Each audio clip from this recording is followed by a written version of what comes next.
It's been a little while since the martyrdom of Charlie Kirk, and investigations have begun. There's been a lot of coverage, people viewing the information that's coming out, and like usual, conspiracies rising to the surface. We're going to talk about some of those today. Welcome to No Apology with Emilee and Chris. It's a variety talk show designed to have you laugh louder, dig deeper, and live larger in the Lord Jesus Christ.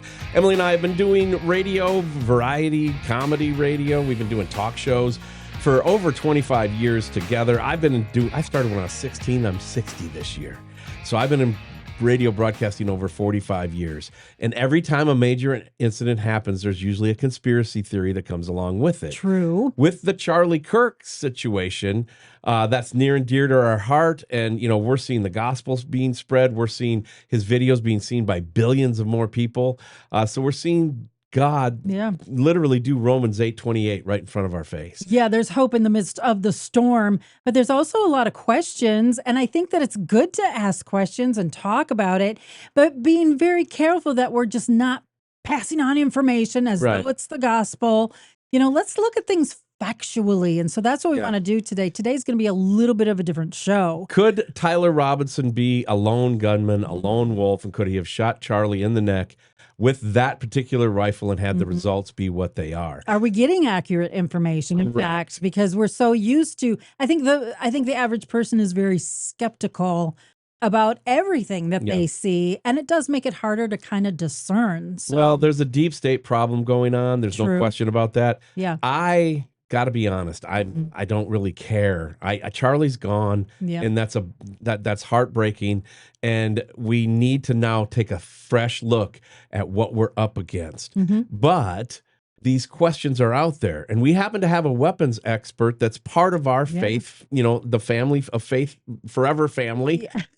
Hundreds of guns, a great shot. Him to adopt you. No.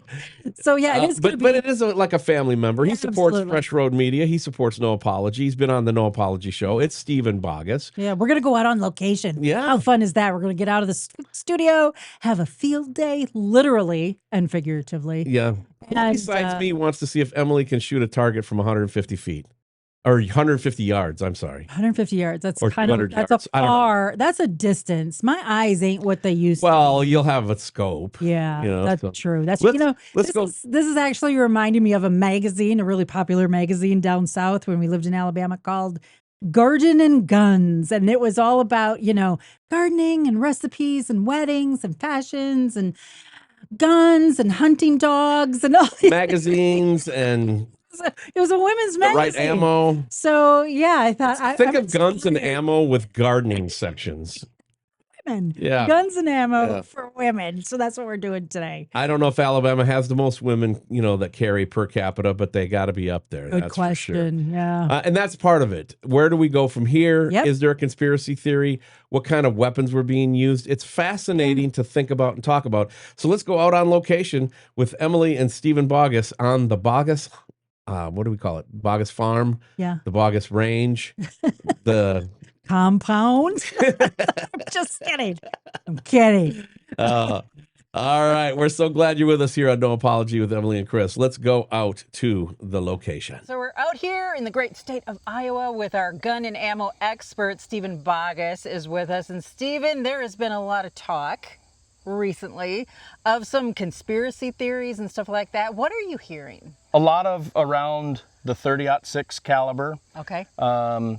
Was it a handgun? I think there's a lot of rumors that have already been dispelled. Frank Turk, both of you do. Yes. They were saying that he was like giving baseball signs or whatever. I'm like, that's his mentor. Like, he has nothing to do with it. But so in the whole realm of conspiracy theories, it's hard to find, is that really something, is that something? I think people are grasping at straws. We're just so used to being lied to. Right. So the only thing I know is what a 30-06 will do to a brick or a watermelon. I know what a handgun does to different things. So that's where I'm coming at it from, is what I can prove. Yeah, that's great, because a lot of times when these big things like this happen, our brains naturally want to fill in the gaps where we don't know, you know? And so that's why, like, when we're reading stories, all of a sudden we're seeing images in our own mind of what those characters look like. And so today I want to do exactly what you just said. Let's look at the things we do know for sure and then draw some logical conclusions from that. So where do you want to start? Let's just load up some guns and see what we can recreate. So the narrative that we've been told is this is his grandpa's hunting rifle. In the text messages, he said he had a $2,000 scope on it. So I don't have this is a $1,000 scope, but what I'm going to do is I'm going to zero it in. It'll take 3 or 4 shots.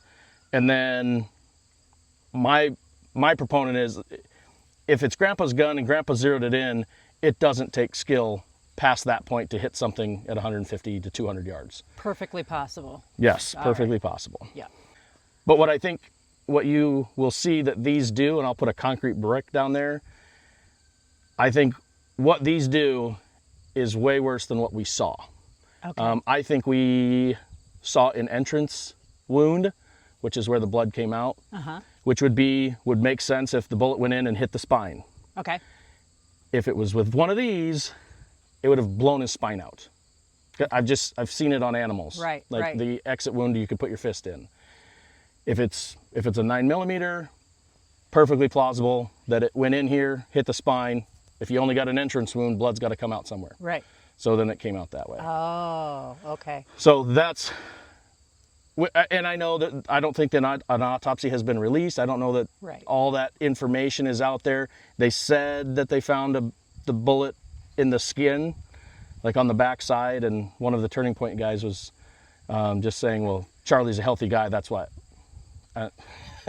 I don't care if you shot the Hulk with one of these, it's probably going to go. If you can take down a moose elk, with that, grizzly bear. A human being doesn't stand a chance. Yeah. And the skinniest part of the body. Right, most so fragile. It's not center mass. There's nothing in here other than the spine to stop it. Okay. So that's interesting. That makes sense. Yeah. These turrets are what move the reticle inside that scope left, right, up, and down. They talked about a screwdriver up on the roof. The only thing on a gun that would need a screwdriver is a turret on a scope. And really, they turn without a screwdriver.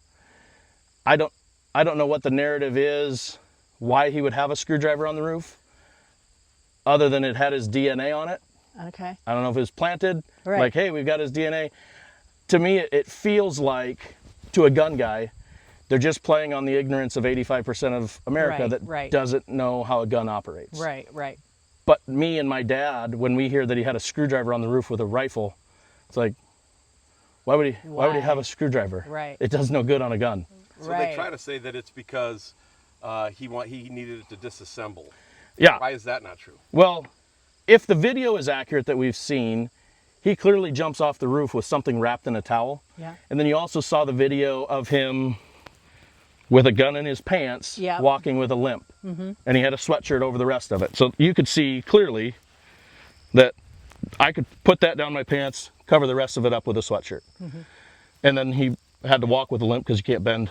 Without disassembling. Yeah, you can't bend your knee with the barrel. Right. But then the whole disassembling, I think, falls apart because, one, we saw him jump off the roof with, looked like it had it all together in a blanket. And I think his text even said that, that he left it in a blanket by a bush. Right. And then the other part is, like, you just took why would you have time or want to make time right then and there to take the gun apart? Yeah, yeah. So I don't know where that narrative came from, but from just what I saw, if he is the shooter, then he had the gun together before, because he had it in his pants, and then when he got off, he had it together and it was wrapped in a towel. And you see him kind of drop it to the right when he lands. Right. And then he picks it back up. Okay. Okay. I don't know why in 2025 we can't get better video of that. Like, why is that so grainy? Right.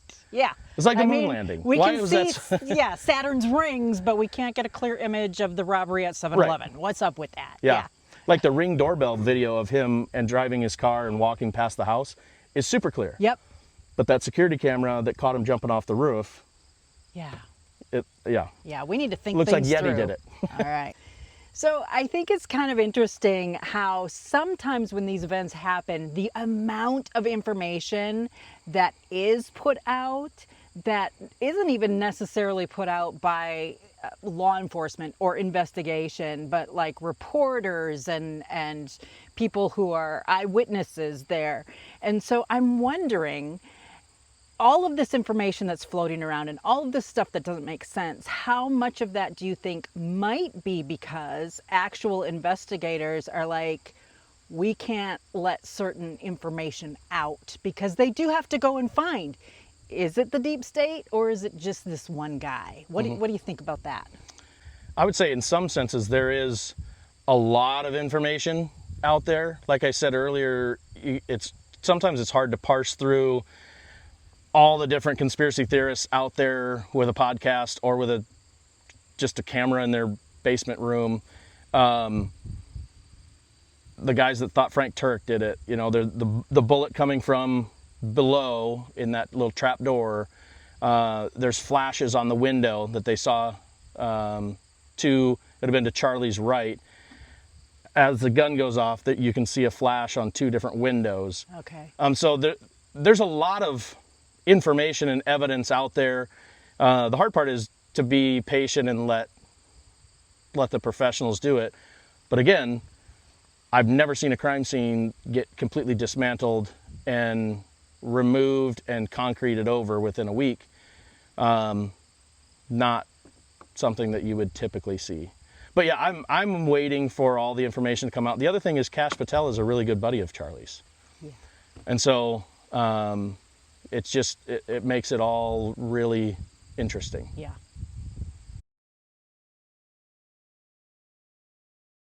Butt of it in, and then flip it in. Yeah. Okay. I think I can do it. Kind of like the batteries on my there you go. fire alarm. Yes. Okay, and kind of do that. Yep. And then just slide it back. All right. Yeah. Perfect. So once the magazine is in, and it's not a clips are for hair. Magazines are for guns. I love that. Once that's in there, then the bolt just pushes. See how it takes that top bullet? Yep. Okay. In like that, and now it's ready. Okay. I think they said the shooter left a spent shell in, and some of the snipers are like, no, you would never do that if it was a professional. Professionals, no, they shoot and they eject. They eject the shell, so they put another one in, so they always have a live round in. So it'd almost be muscle memory for a pro. For a pro, yeah. But for a kid that just shot someone for the first time ever, I could see how adrenaline kicks in and I'm just getting off the roof. Yeah. Like, I did it, I'm out. Yep. So this knob here is your parallax, and this will make it clear on however far you are. Like if you could look through the scope right now, I've got it set on 75. Okay. Because that was about where my last shot was up there. Uh-huh. And it's super fuzzy. So if I turn it to 150, now it's crystal clear. All right.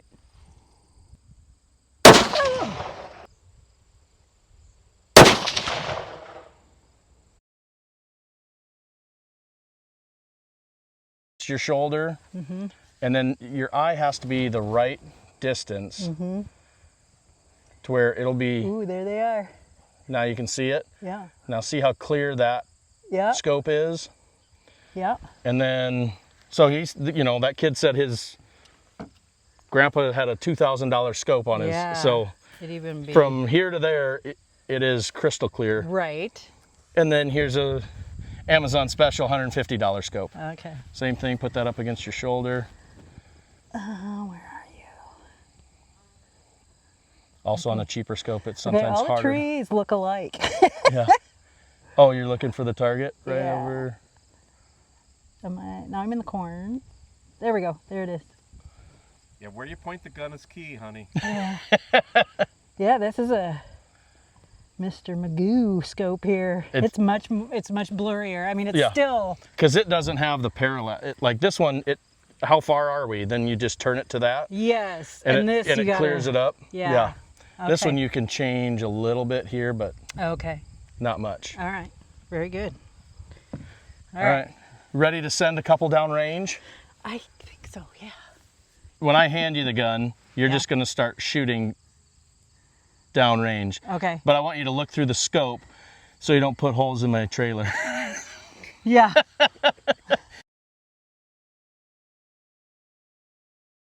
So can you look through the scope there? Can you find the target? There you are. Ooh, brighten. Now it's gone. There we go. Oh, you bifocal son. All right, there it is. Okay. So flip that up with your thumb. Up. So yeah, Down. there. Yep. And now it's ready to go. Now I lost the target. Now I got a whole bunch of dots. What's the dot? What am I looking for? The crosshairs? Yep, the one right in the middle. The dot that's in the middle. Yep. Or, okay.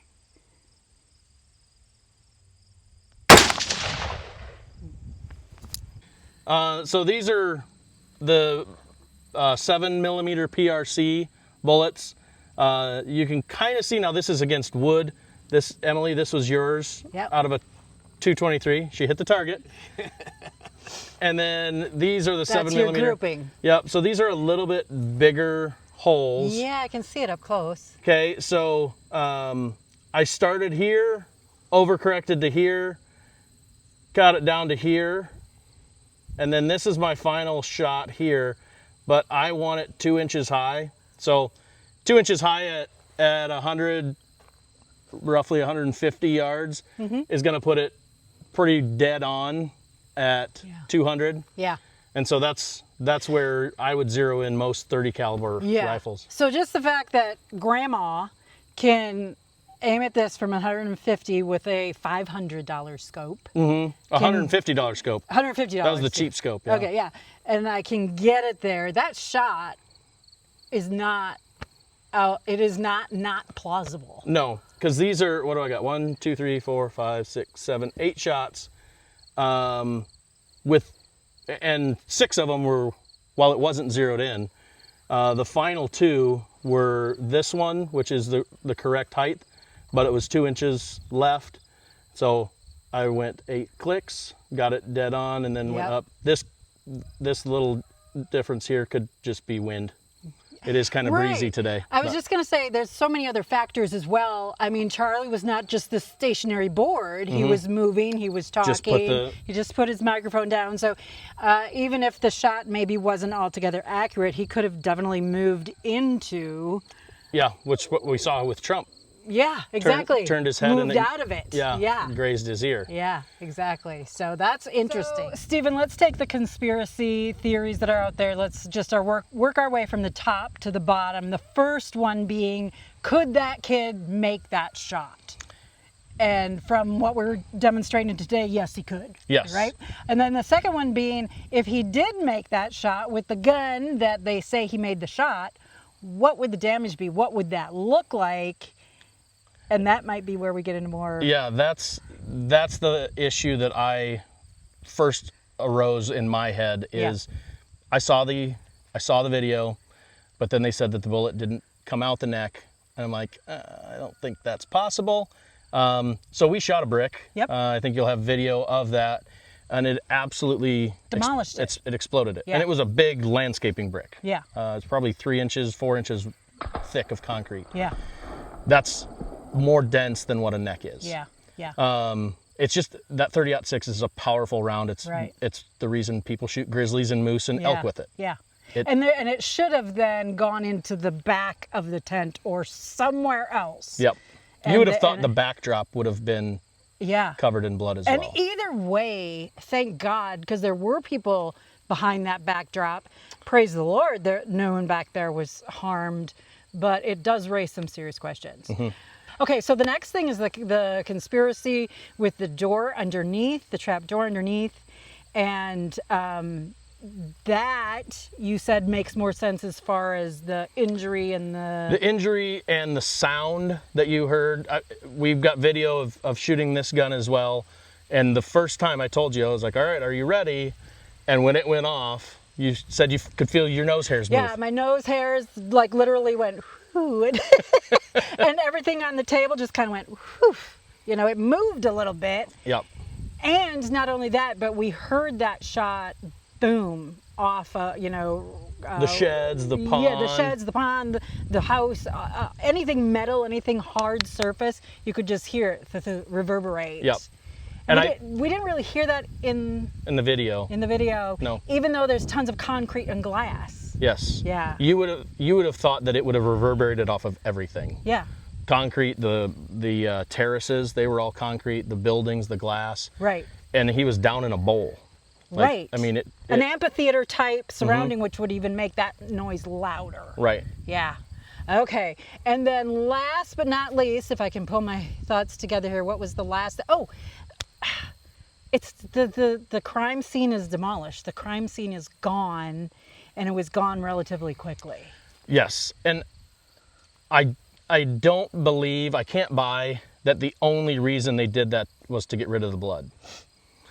Like I said, there's crime scene people, like vehicle accidents, that they professionally clean They're in there. They're called the cleaners. Yeah, they're called the cleaners. It's in every mafia movie. But I can't believe that they went through all that work. Like, just go out and look at videos. It was within a week. It's now concrete blocks everywhere. Yeah. I think the only reason you do that, you get rid of so much evidence. Yeah. And why? Yeah. And then I told you the video where I saw where it looks like a bullet coming up. Yeah. So what do you think about, here's a thought, I want to get your response to it. It's cleaned up, it's concreted over really quickly to get rid of the stragglers that want to come in and see and be. This is a college campus. They have to continue on with what they're doing. Do you think that had anything to do with, let's not just clean it up, or was it still too It could, quick, I mean, it maybe? could be, I've heard the case that, the left is sick. If there was any shred of his blood still on the grass, they would have been coming and taking pictures and videos, or even digging it up and as a trophy, because they are sick, twisted people. Yeah. Yeah. I mean, we're seeing that. I want to ask you this too. This is a little bit off topic because it's not the first time we've seen this. And very recently we saw a coach who was coaching his baseball team, and he's praying. He gets shot right on the field in front of his kids, and thankfully he survived. But I thought immediately, not just of you, but of other people who are coaches, and there was a guy who was talking to churches, but I think this applies to schools as well. Like, we need to be ready for this because it's not letting up. So what are some of the conversations, or what are some of the thoughts that you have as you see this really impacting our culture? Yeah, from September 10th till today, I can't tell you how many Charlie Kirk videos we've watched. Me and my sons, Marie, at night, we'll just sit there and watch them on repeat.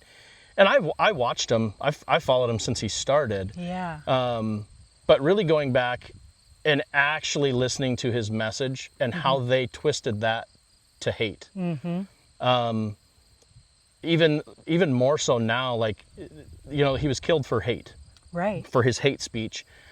But when you go back and really look at how he interacted with people that completely different beliefs than him. It was impressively loving. Yes. And gentle. Yeah. And all those things. He only lost his temper one time, and it was at that guy from the liberals. Young Turks. Young Turks, yep. Yeah. Shank. Yeah. But yeah, so I think what I want for my boys is they're in a public school. They're going to come across people with differing ideologies, differing religions, atheists, which Charlie's famous line is, "It takes a God to make an atheist." I mean, it's true. It's the religion opposed to God. You're right. Exactly. So God has to be real if you're... Because who are the group of people that don't believe in unicorns? I don't think there's a name for it. Right. Yeah. So, it's kind of... Anti-cornies. Yeah. There's cornies and the anti-cornies. Yeah. Okay, so the last thing, because I know you're a busy guy. Clearly with all this stuff that's happening at the same time, a lot of the conspiracies that are flowing around the Charlie Kirk event, and how things aren't totally adding up for people who are really in the know in certain things. Where do we land? I mean, would it be fair to say it would not be surprising that this is not just one kid, a one-off, and just got lucky? Yeah, the biggest question is, who wanted Charlie Kirk dead? Mm-hmm. So I think at the very beginning I said I kind of hope the kid did it, mm-hmm. right? Because it's the perfect villain, I guess. It's just another case that proves how far the left has gone to stop Christianity. Mm-hmm. And it's not just Charlie was politically on the right side. He was more hated for his theology and speaking Christ. Other conservatives that don't get quite the vitriol that he got, mm-hmm. you know, and they're speaking their mind. Not that they don't get backlash, not that they don't get threats, but Charlie's was pretty off the charts. Yep. Yeah. Yeah, and so that's if the kid wasn't the lone shooter, they have a perfect patsy, mm-hmm. because it's a copycat of what happened in Minneapolis just a week or so before that. Yeah. That kid was trans, but he had all the messages on bullets. This kid's dating a trans, and he's got messages written on bullets. Mm-hmm. So he's a perfect patsy. Mm-hmm. If there is a trapdoor under the table, and he's shot with a handgun, the injuries that he sustained are much more realistic to have been shot with a handgun than that high-powered rifle, even from 150 to 200 feet away. Yep, yards. Yeah. Yards. My bad. So I want to ask you, Steven, how are we as Christians, as fathers and mothers, how are we to respond? Because it's intensified, and it seems like our previous response isn't working. I mean, they're just kind of picking off more and more. It's getting more rapid. So what do you think of when you think in terms of, okay, how do I deal with this going forward? Yeah, Charlie had armed security mm-hmm. around him all the time. I think all those other conservative speakers do as well. It's funny when you see liberal politicians, they don't have armed guards. Yeah. Many of them don't. Okay. Because they don't fear the right-wingers. Like, we're not violent. Steven Crowder, shameless plug for Louder with Crowder, he said something that really resonated with me, is he has been physically attacked. He's been threatened, death threats. He said that any show of violence will be met with violence. He said it's enough is enough. Yeah. Not that he's going to go out and start a fight or pick a fight, but it's kind of like my dad taught me, don't ever start a fight. Mm-hmm. Yeah. But if you're in one, you better finish it. Right. So. Yeah. Yeah, and like my dad said, the punishment has to outweigh the crime. Mm-hmm. And so these people are not being punished. They're not being punished swiftly, where I can't remember if it's Ecclesiastes or Proverbs, where it says, if you don't punish them swiftly, you're giving permission for other people to commit those crimes. I mean, that's biblical. And I want to end with this, another scripture, Jeremiah 29, verse 7, I think it is, where the Israelites, they are in exile. And we're kind of there as Christians right now in our own country, where we think about, should we go there? Should we do that? But it says, the Lord says to the people that are in exile in these foreign lands, build a house, plant a garden, get married, do these things, because the well-being of your community is your well-being. Mm-hmm. And so I think that is so poignant now. And how do you see young men who are being raised up, what not even just men, just people, as they're being raised up, what do you want to say to them as far as make, your community well-being? How do you do that? I think it starts with truth. in every aspect. You mentioned I coach football. If you make a mistake on a play, I can't just pat you on the back and say good job. I have to correct it. You know, what did you do wrong here?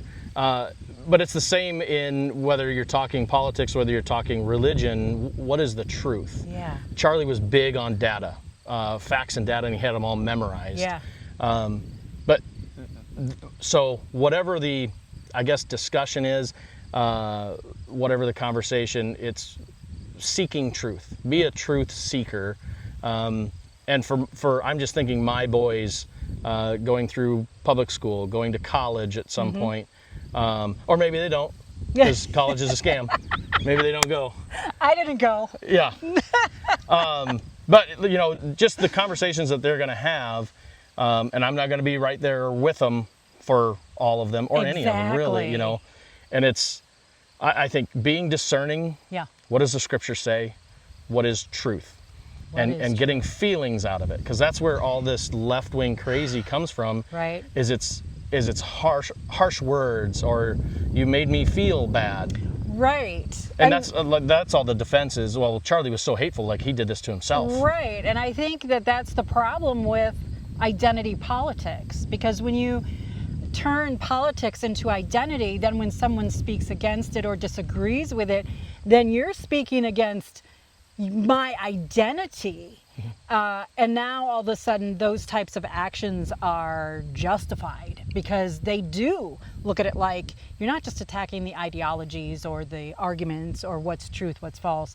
They look at it like you are attacking the individual human being. And so that's what's really dangerous about that. And it's the oppressed oppressor mentality versus right and wrong. Right. Like, I could tell you why the 7mm PRC is going to break that brick, and you could disagree with me. Well, I'd be right and you'd be wrong, and we could still be friends about it. Yeah. But when it's I'm right and I'm oppressing you, and I feel you feel like I'm making you believe my way. Right. And they just can't have any. There's no room for dialogue, difference of opinion. Right. Agree to disagree. There's none of that. On the left. Yep. And it is because of that oppressor oppressed mindset, rather than just right and wrong, or just different. Like, we just think different. You're dividing people rather than dividing ideas and thoughts. And so that's really good. I think we can end it there. I will just leave you with this, because you made such a great point. It is all about the truth. You will know the truth, and the truth is what will set you free. So there you have it. It is the proof is in the pudding, so to speak. When you see those bullets go downrange, when you see that cinder block explode, when you see what we're actually dealing with, it makes you go, the crime scene cleanup, all of it. But on the same token, Charlie's still gone. You know what I mean? And so what is actually happening here? Will we ever get to the bottom of it? I don't know. What do you think of? The world may never know, but here's, Steven touched on this. It's so important. Truth. Truth is what is important. And the good thing is we have a Savior who said, I am the way, the truth, and the life. And so when we put our trust in him completely, he leads us through this crazy, confusing journey called life, and he will ultimately bring us safely home with him. That is the goal of Fresh Road Media's No Apology with Emilee and Chris, to encourage you in your walk with Christ. And so share this with your friends, with your family, like and thank you to everybody who has been subscribing recently. We really appreciate it. Get it pushed out to more people. Yeah. So subscribers are going up. Things are going well. Yeah. And we just want to continue to be about the truth. Encourage people in the truth. FreshRoadMedia.com is where you go. No Apology with Emilee and Chris is the name of the show. Also, teaching platform called Salvaged by God. We are glad that you are with us.